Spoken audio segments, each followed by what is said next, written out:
I was threatened with honour killing by my family, who rather wanted me dead. They didn't want their daughter, sister, niece to be in prison.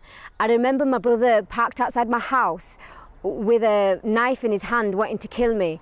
I was disowned for a whole year. Aisha left prison last year after serving 2.5 years in Ascombe Grange prison for possession of drugs. Zara and Aisha were both a part of a project which looked at the treatment of Muslim women prisoners. It found the way men and women were treated by their communities were very different.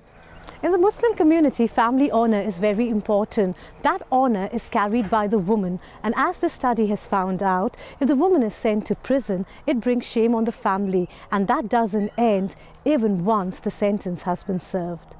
Julian Cyprian, known as Gentleman Jim, has been training boxers in Bradford for nearly 40 years. But in the last decade, he's been training people at the Bradford Police Amateur Boxing Club, close to the city centre.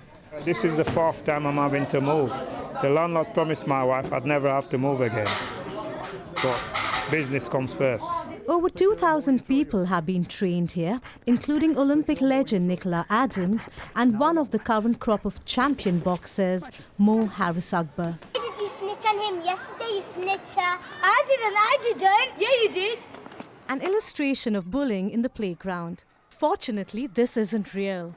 It's a film produced by Bradford University students with local school children to highlight the impact of bullying.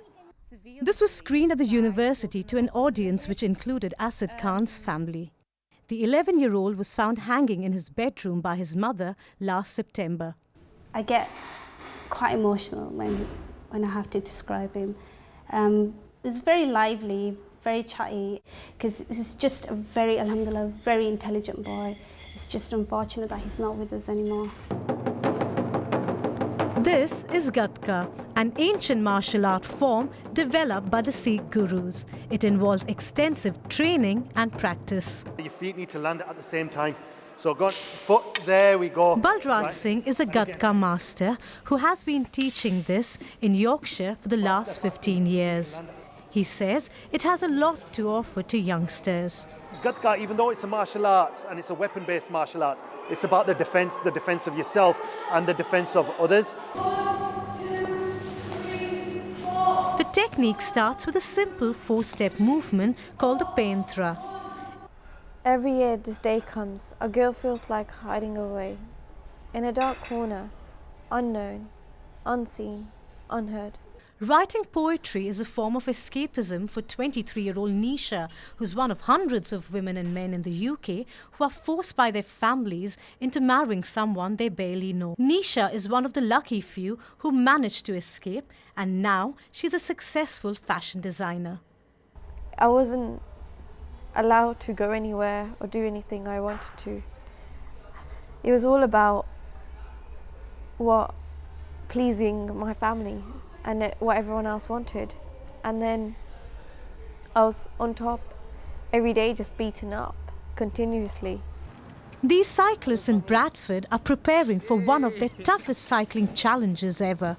No, it's not the Tour de Yorkshire, but it's their very own 2.5 miles community bike ride.